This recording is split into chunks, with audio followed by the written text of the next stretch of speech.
it's meteorologist Erica Martin with Weather Co-op, where weather meets community. I hope you're all having a wonderful Wednesday. I am so pumped to have a guest on the show for today. You guys know I love guests, especially when we're talking about weather and community, and that's exactly what we're doing right now, guys. Let me go ahead and just grab one more light, and I'll be back in 2 seconds, all right? Hang tight, Leon. Okay.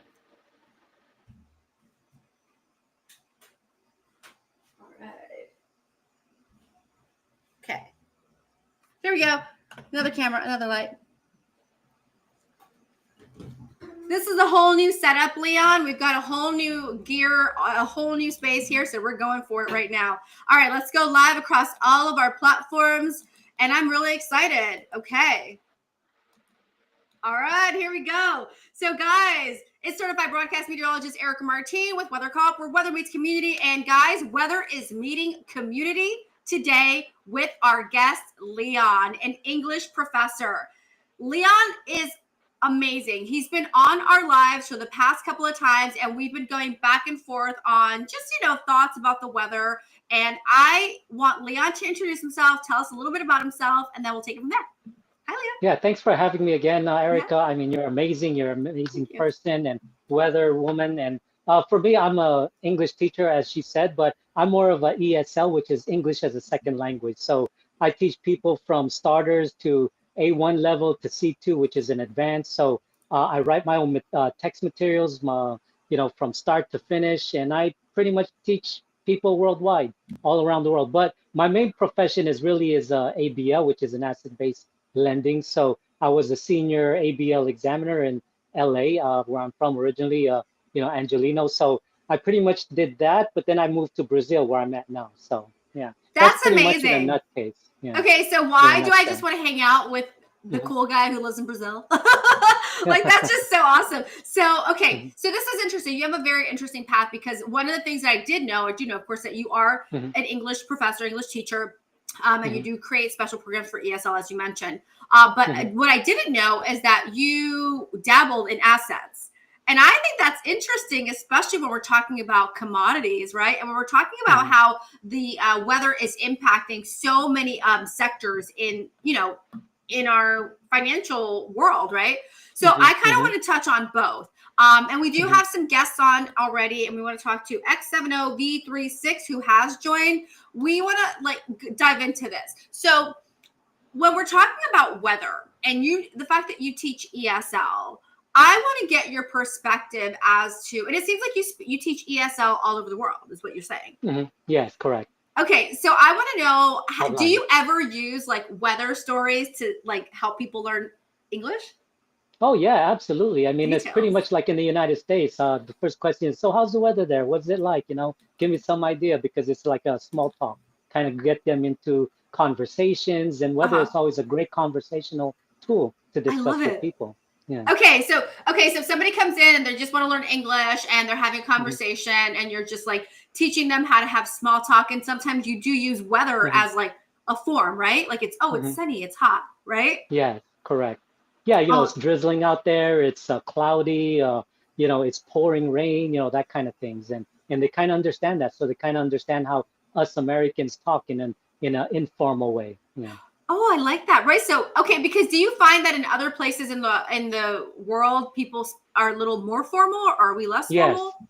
I mean, pretty much all over the world, the schools and a lot of English teachers, they pretty much teach formal. They really don't teach the informal. And they also don't teach American culture, which is a huge importance, right? Learning the culture, you want to make sure you don't get yourself into trouble, get yourself offending people. So it's very important. Culture and language goes well hand in hand together. So. That's interesting. You're right, because I would have never considered small talk. Small talk is such an American thing, right? You're right. Exactly. And so, wow, so you teach them. So I'm so happy to learn that weather is a part of small talk, which, because of course here it can get you out a lot. You're I'm on a bad date. Oh my God, the weather. Or I have a sinus headache or something. You come up with stories, right? But now you're saying this is something that you use as a tool in other places in the world. And how is that teaching small talk as it relates to weather? How do you feel people respond to it? Yeah, they enjoy it because it makes them more relaxed, especially shy people. When a person is shy, but when you start talking, conversation about the weather, simple things, and then it kind of takes out their shyness. So that's another great tool by talking about the weather. Yeah. That's brilliant. And really quickly before we go on, I'm going to have you drop it again at the end. Leon, can you please tell us give us your handle, give us your website, give us all your details. Yeah, my handle is English Teacher Leon on Instagram. So that's where you basically find me. It's a private account, and just go there and you learn a lot of things, idioms, phrasal verbs, things like that. Something informal and formal, and if you want to have classes with me, DM me on Instagram, and we can talk about having private classes or even group classes. I love it. And then, so and one more time, what was the actual website though? Like if I want to go and get a couple of courses, where exactly am I going to go? Just DM me on Instagram, and then from there we go forward from it. So once you're on Instagram, once you start following me, then you want to have classes, inquire, things like that, then just go there and DM me. Yeah. Okay. And I answer your messages. Okay, perfect. I'm just right now, one of our weather watchers is getting back to us, and I want to make sure that he's making sure that this is good. Let's see here. Yeah, making sure that everything's good, because sometimes we do get our weather watchers that want to hop on, and if I can't see them. Okay, so this is a good thing here. So now it looks like we have somebody else. Mile High Levi has just joined us, and I'm excited to have him as well joining us here. So now you're saying that really one of the things for you is making sure that they understand like the American way of life and speaking, and you do kind of facilitate that. And I think that's fascinating. So when you are teaching like ESL, like somebody comes in, can you just like explain like what happens? Because this is fascinating. Yeah, sometimes they don't speak any English, and I don't speak any of their language because I'm teaching around the world. So of course I use Google Translate, and from there just the basics. I give them a right way of what to do during my class before the class starts. So I kind of give them a guideline of what to follow, and then from there we work, because I write my own materials, and then we go through that. And once they start to be able to talk, then we can talk about the simple things like I mentioned, the weather, what's going on. Simple thing. It's rainy, it's cloudy, it's drizzling, that kind of thing.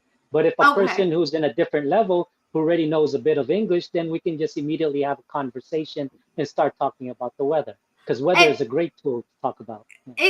Well, I mean, of course, this is what I do for a living. So of course, for me, it's always going to be a great tool, right? And then, so it's always easy for me. But what's fascinating is you just said something that was super intriguing. Like it can be any language they're learning from. So like they speak one language, you might not know it, but you feel like it's a for you to teach it, you can create a package that works for them. Like, so explain. So let's say you have two students. One speaks Russian, one speaks Spanish, and they want to learn English. Like, what would be like a common ground there? The common ground is basically using Google Translate, because I don't speak any of their languages, right? So by using the Google Translate, because of the technology that we're in now, I pretty much write a text, kind of like a format, whether it's a page, and I give them a specific guideline, like number 1, number 2, that they need to follow. And then before I have the class, they're already familiar with their own language, whether it's Russian or German or any kind of languages. And then from there, then I just start teaching, because they have my textbook that I write. And then from there, they kind of, go through that. And if they have questions, then we communicate with Google Translate. If they want to know the explanation, what it means, or their difficulty understanding, then I would translate, what I'm trying to say in English to their mother tongue. Yeah. Oh, that's fantastic. So, okay. So what inspired you to do this? I mean, I can understand why, like, it makes you feel good to help people understand and like really be able to communicate. But like, what was it for you? Because this is a pretty fascinating field you're in. Yeah, pretty much is because, as I mentioned, I was from LA, and then I moved to Brazil. So I had to change a whole new profession, because I was in the business aspect. And then when I came here, it's like, okay, I'm going to do business, but I couldn't speak the language in the start. So then I said, okay, maybe do English. And that's where I started. And it really helps out a lot of people. And then I started realizing that, I never knew that English was so important around the world, and people are trying to learn it, because it's the most international language that people use. So I got into that, and I started teaching, and it really helped out a lot of people. It helps their opportunities, and their travel, or even their entertainment, whether movies, music, etc. Wow, that's phenomenal. Now, if I may be like pry a little bit, what was the reason for you to move from LA to Brazil? Are you Brazilian?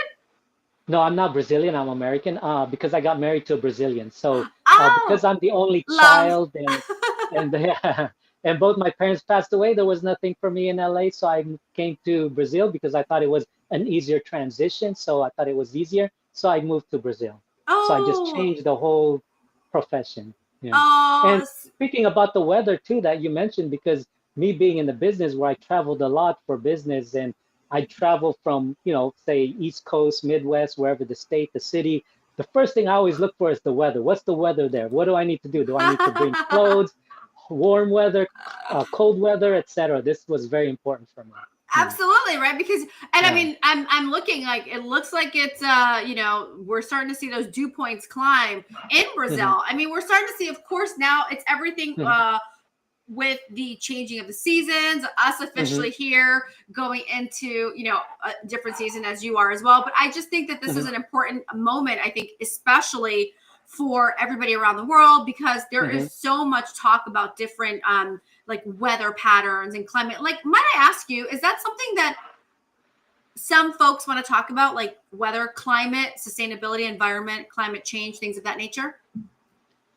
Not unless if you're in that profession, but people are fascinated by the weather because, Got it. like, especially in Brazil, if you're certain parts during the season, rainy Yeah. season, I mean, it floods. I mean, you can't imagine how much flood that they actually get, and it can be very dangerous. A lot of people die from the flood. So, especially in the southern part of Brazil. So, yeah, they really get into the weather because they need to know if they need to stay home or somewhere safe, they need to stay. So, yeah, it's very important. Yeah, I mean, I think it's fascinating. I'm trying to make sure I want to show everybody, Hmm. at least give people some kind of an idea here.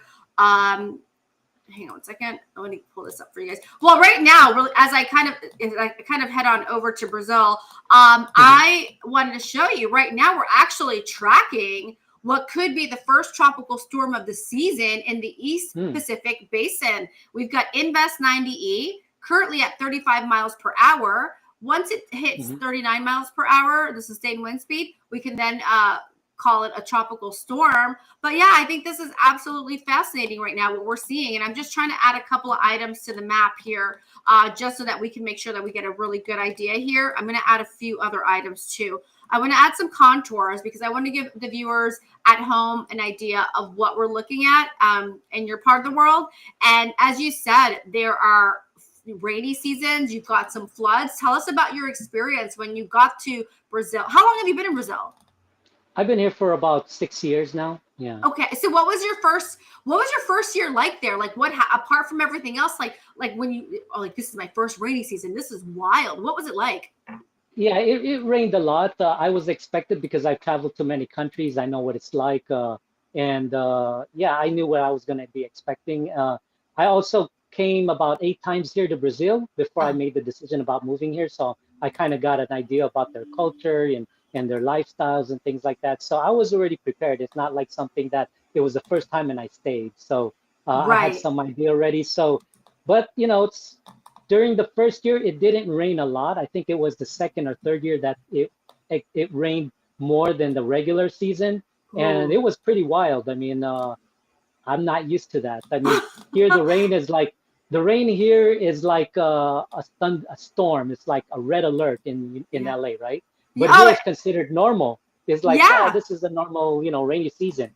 But if this kind of weather happened in LA, oh my gosh, you'd have like flood warnings, everything, all that things happening in LA. Oh, absolutely. And that's what I was going to ask you. I was Yeah. like, well, because you said you've traveled a lot, and I completely see your point. But it's Hmm. got to be like you coming, being from LA, born and raised, right? You're like, I'm here. Hmm. I'm from LA, Southern California, where everything is generally pretty, Hmm. Mediterranean.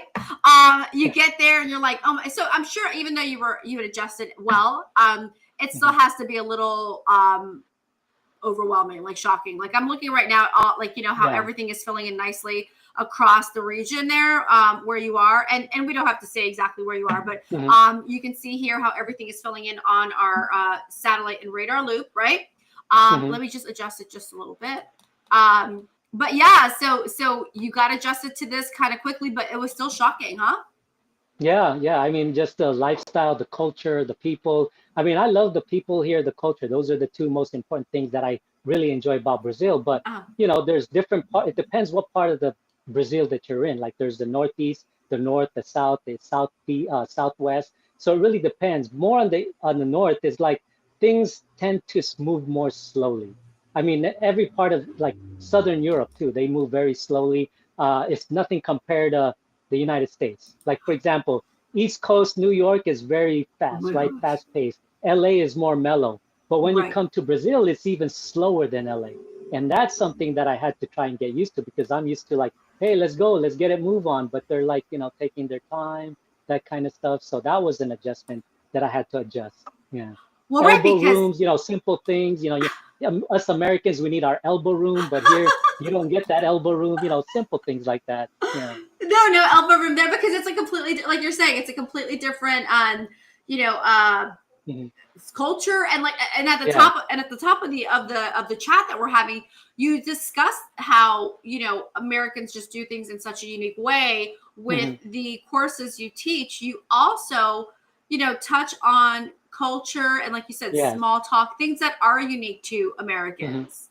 Hmm. And so I can only imagine you go there and you're just like, whoa, this is so. Did it take you long to adjust though? Like it doesn't seem like it, right?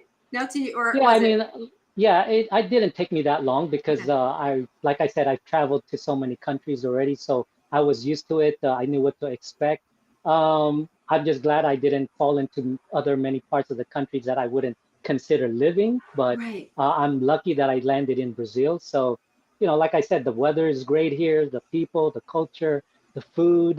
Yeah, pretty much is it's a big country too, like United States, so that's another thing too. Yeah. Different culture too, because like in United States we have different culture, right? East Right. Coast culture versus West Coast culture, Right. South culture like Texas and the South. So same thing in Brazil. It's a big country, so they have different type of kind of culture and accents and things like that. Like we have East Coast accent, Texas accent, Southern accent. They have that too in Brazil. They have certain accents that's different when they speak Portuguese. Now, Portuguese is their language because they don't speak Spanish. A lot of Americans think they speak Spanish, but they don't. They speak Right. Portuguese, so they have different accents in Portuguese.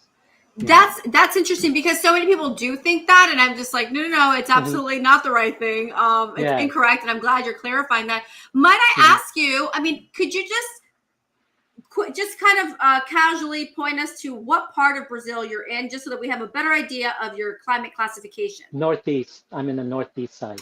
Yeah. Got it. Got it. Yeah. So yeah, so you are in that equatorial tropical zone. Yes, it's very hot where I'm at. It's like Vegas weather, I guess you can say, but not as hot as Vegas. Right. Because Vegas can reach up to 120 degrees. Here, I think the hottest it can reach maybe like 105, maybe somewhere around there. Maybe the Right. And the highest dew here. points increase too, so it can be humid Hmm. and Yes, muggy, exactly. which Yes, is different correct. from Vegas, right? Because Vegas is just Hmm. dry heat. I Right. don't know. I always Where wondered I'm at about is that. like all year round. That's the thing. All year round is hot. There's Hey, you either want to it's live in raining. Listen, we don't feel bad for you, Leon. Hmm. Like, you want to live in Hmm. Brazil, you got to pay the price. Right, exactly. You're living in one of the And most beautiful countries in the world.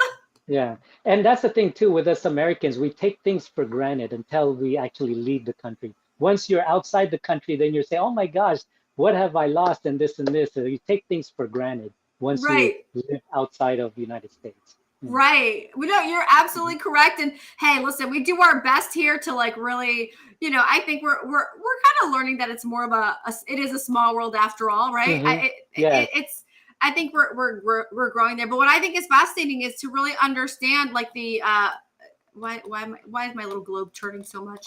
I'm trying to get it to adjust. For some Mhm. reason, there's a little bit of lag time, but no worries. And what's interesting there is to watch. I think it's interesting to watch the type of um, overall weather pattern and to watch the trade winds and to just Mhm. see how everything is being impacted by the seasons changing right now. Right? Mhm. How do you feel Mhm. on your side? Apart, yes, we understand it is equatorial, it's tropical, so it's moist and muggy, but how do you feel like do the locals like know the weather pattern changing? How do they behave? Or what's the Yeah, ours reaction? is like in this season because we're below the equator, so we're Yeah. like in the fall, right? So going to the winter season, and where I'm at is still hot. It's like Well, maybe right, because around you're in that 95 pocket. degrees. Yeah, it's very humid right now. So this is where I'm at. Like I said, all year round, it's pretty much hot. So, Yeah. but I like it. Okay, yeah, You know, you look I like don't you're really happy. feel it. It just rains. Yeah. Uh-huh.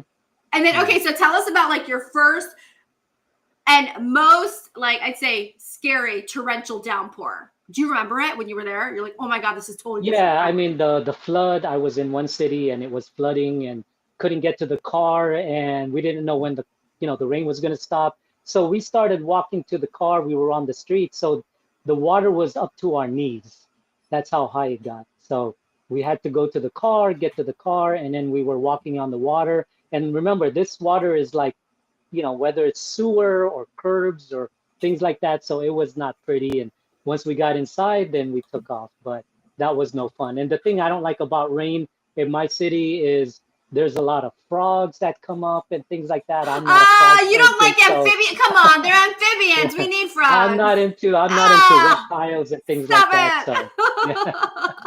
Oh my, But that really was a big thing quickly, for me. let's say hi to a couple people that have just joined us. NAID, NALD, SLC, DMA 804 Danny, Belen, the investor gal, a good friend of ours here in Beverly Hills. We are so happy to have you part of she's her favorite channel here for weather. So yes, we are now just focusing on what's happening in Leon's world, who happens to be an ESL professor, but also understands that, apart from that, there is this cultural phenomenon when it comes to weather, which is why we're actually going over his weather, local weather here in Brazil, and then of course we're talking about the weather here in LA. But let's continue. So you're talking about how you experienced that flood situation, like inundation, right? So inundaciones, right? So inundation. You really never experienced something that potent before. And then a lot of Yeah. it, here I would say to you, turn around, don't drown, like don't go. Don't, Mhm. because you don't, apart from just having the ability for you guys to, potentially risk your lives, your car can float away, Mhm. also causing risk, right? And then you also have the potential for, down power lines to be underground, under the Mhm. water. So Mhm. it's interesting that you guys really were a lot, like it seemed like you were very careful about it, because to me, when I see those rains in Brazil, I mean, you guys get slammed in that tropical climate. So I'm Mhm. very proud of you. You can always contact us and I'll always make sure that you're nice and safe, because as the app rolls out, that's exactly what you're going to be able to do. You're going to be able to put all that information in there. But I like that you, as a SoCal native, you definitely appreciated the power of Mother Nature. Because I think that's what happens, right? A lot of times people don't Mhm. really appreciate it, and then they're just like, Mhm. they can get stuck in those areas. But we're always saying, turn around, don't drown, turn around, don't drown. Mhm. Mhm. Yeah, and in where I'm at, it doesn't rain like in LA, for example, it'll rain all day and it can rain for a whole week. But here in Brazil, it rains for like 15 minutes, Yeah, stops, come back again, comes on and off. So 5 minutes, 2 minutes, it stops. It's not like in LA where it's constantly like yeah. nonstop. Yeah, Like what? Yeah, like that's the when there's difference like a too. system, like if there's a like Hmm. atmospheric river, it's like, oh my god, this is like, it takes forever. But like in Hmm. Miami, for example, let's think of that. Like Miami's probably Yes. right. It's like it rains fast, hard, and then it's done.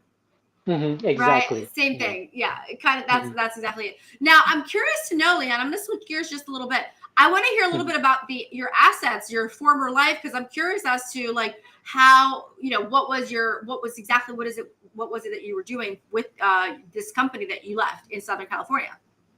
Oh, the company I left is major banks, like Okay. Wells Fargo, JP Morgan, things like that, PNC. Yeah. So they're major banks that I work for.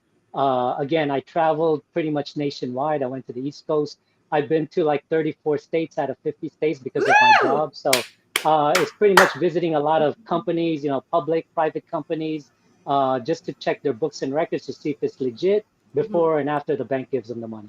So that's pretty much in a nutshell. Yeah. And so let me ask you, so when it comes to things Mhm. like that, are there areas, for example, like let's just talk about quickly about the Palisades fire, Altadena fires. Mhm. So Mhm. we do know that those are areas, like I'll have a client come in and they'll ask me like like a risk assessment situation.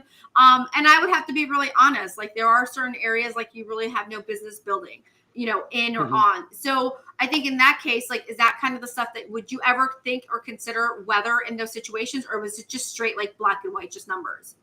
Oh yeah, I mean they have to have insurance. Whatever when you look at their insurance, they got to make sure that they're protected like flood or anything with the weather, things like that depends on certain areas. Flood, you have to have flood insurance if you're in Right. a flood zone area. So they have to have that. If they don't have it, that's a risk factor of their warehouse location. So they got to make sure that they have all the necessary risk and how to mitigate it. And by doing that is going through the insurance company, whether like in a flood zone or maybe in Miami where they have hurricanes, right? You want to Right. make sure they have those hurricane insurance because you're dealing with warehouses where they store a lot of inventory. You're talking about a lot of $1 million inventory there. So if that gets all damaged and everything, well, how are they going to pay the bank? How are they going to be able to sell the inventory? So it's very important that they have all these risk factors taken care of. So And Leon, yeah, I'm losing you just a little bit. You sound a little far away. I'm wondering if maybe could one of your pods have gone out? Your buds. Let's see. it, Oh, can you hear me? No? yeah. 1 second. Real fast. Okay.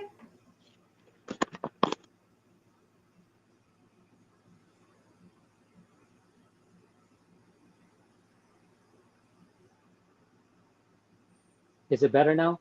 Yeah, that's it. That was Yeah, I think I lost you there. Yeah. So I don't know it. Okay. which one Yeah, that you yeah. heard.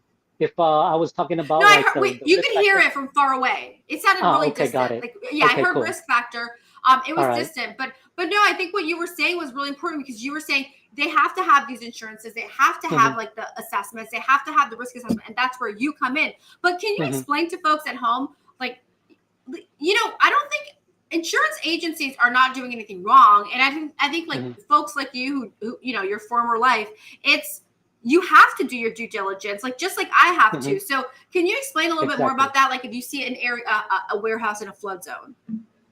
Yeah, I mean, if I go there and I check the insurance, and you got to do an analysis as far as like you said, the due diligence. So are they in a flood zone? And if they are in a flood zone, you ask for an insurance. Well, let me take a look at your insurance policy, or let me see your certificate. And in the certificate, it has to cover the flood zone. Like if there's a flood, then how much is it protected? How much is the value of the inventory or the warehouse? You have to make sure that it's fully secured. And then also it has to be like the lost payee or something, that if something were to happen, they don't pay the company, but they actually pay the bank, because remember, the bank is the one that's getting giving the loan. So they got to make sure that all that inventory is paid for. In order to do that, if they get money from the insurance company, that money has to go to the bank. Yeah, So to pay that's the loan interesting. back. So Yeah. so let's say like a business in Tornado Alley, you're gonna assess them differently, right? Yes, exactly. Correct. Yeah. Wow. Because we could see like a tornado outbreak, or that, like you said, you mentioned hurricane. So like in that hmm like the Gulf or hmm Florida, that hmm would be something that you would have to consider as well. This is really interesting because it seems to me, I always like to bring so much back to weather because I really do think hmm like it connects people. hmm People really hmm come together when there's wild weather, you want to help people. hmm But it's interesting that you've picked two, careers completely the different, right? But hmm you're hmm like, this is what you were considering and how weather impacted that part of your career, and now your new career, how this hmm impacts. Now you're using weather as a tool to help people adjust to speaking English. That's pretty hmm cool. Yeah. Do you ever think Thanks. about I do you ever appreciate think it. about that? Not really. No, I never really thought about it. But also another thing too, like in the not necessarily you're in a zone of tornadoes and things like that, but on regular weather. So Sure. I have to go and tour around the office, like the warehouse. Are there any leaks? Is there leaking? I mean, if there's water, it's going to damage the inventory. So you got to make sure, what are they doing? Do they have insurance on these type of things? So it's not just the zones, but also on a regular. I mean, did they Wow. get it fixed and things like that? So it's very important. Weather plays a huge factor. Yeah. That's and sometimes I see, like, especially like, let's say when things are freezing over, right? Like hmm let's choose like the northern plains. Sometimes you'll see like those alerts that'll come up and it'll just say pipes may burst, you know, hmm like hmm frozen pipes, hmm frozen Yes. ground. That's hmm also something you consider, right?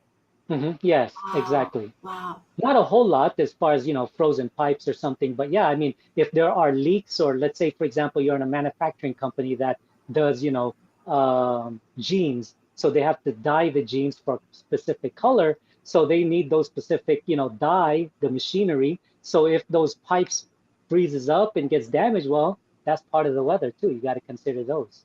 Yeah. Wow, this is super thorough. It's Yeah. interesting because I started doing more interviews kind of based on finance and weather and how that finance sector and the weather sector are so integrated.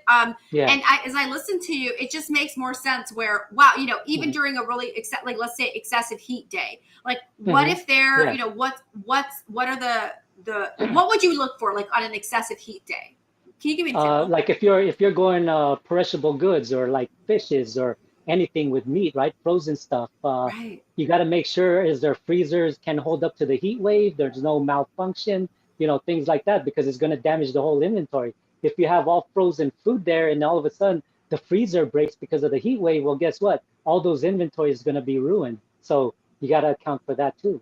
Yeah. Wow. Okay, this is brilliant because that was something like when I'm thinking about this, like I wouldn't even go into that. I wouldn't have even. I mean, of course, I would have thought about it, but right away, you're just like your list. I think this is fascinating. We've gone over our time. We've been doing this for 30 minutes, and didn't it fly by? Didn't it fly by? Yeah, it did. It did. Yeah, I can't even believe it's 30 minutes already. 30 Yeah. minutes. I know. I'm like looking. I'm like, oh my gosh. We quickly covered, Brazil, your neck of the woods, the northeastern quadrant of the nation, and we talked about how you're in that little tropical zone. It's kind of humid, equatorial tropics. So very interesting. And then we touched on your assimilation from SoCal to, although you were well traveled, but assimilation still to that tropical world of like, oh my gosh, it's muggy every day. And it's interesting to see, and I'm super excited to hear that you do use weather for like conversation. That's so important to me because I've always thought that it's a wonderful tool to break the ice. I mean, if you're going out, just an entertainment, watch a movie, go to the mall. I mean, you got to know what the weather is, right? Because if it's raining, you may not want to go out because it may flood, things like that. Yeah.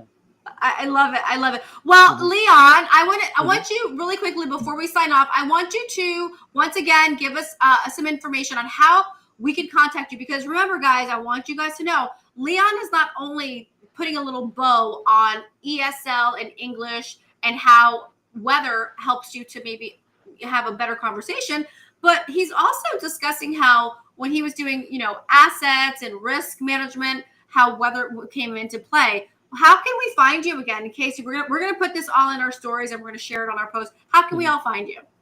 Yeah, just go to Instagram. You'll find me. Just type there English teacher Leon, and that's my handle on Instagram, and you'll be able to find me. It's a private account. Just click and request, and I'll add you. And then if you want to have classes with me, just DM me, and we can go from there and try to see what your interest is, where you're at in your English, and then we can basically go from there. Yeah. Oh, that's fantastic. I love it. I've learned quite a bit, and I would love to in advance invite you on, of course, the next time. I would love to have you to just discuss more and maybe discuss things like commerce and trade when we start to see these hurricanes fire up. Because then you really understand the true cost of weather. Yes, absolutely. The And the billions. love of it too. Yeah. Yeah. Oh my gosh. All right, Leon, I thank you so much for coming on to Weather Co-op, where weather meets community. Thank you for bringing your community to us. And I know we're going to follow up and we're going to see you some more. And of course, I'll send you a copy of this, and I really appreciate it. Okay, thank you. Thank you, Erica, for having me. I really had a blast. I appreciate it. Thank you for your time. And thanks, everybody. Appreciate it. Bye, guys.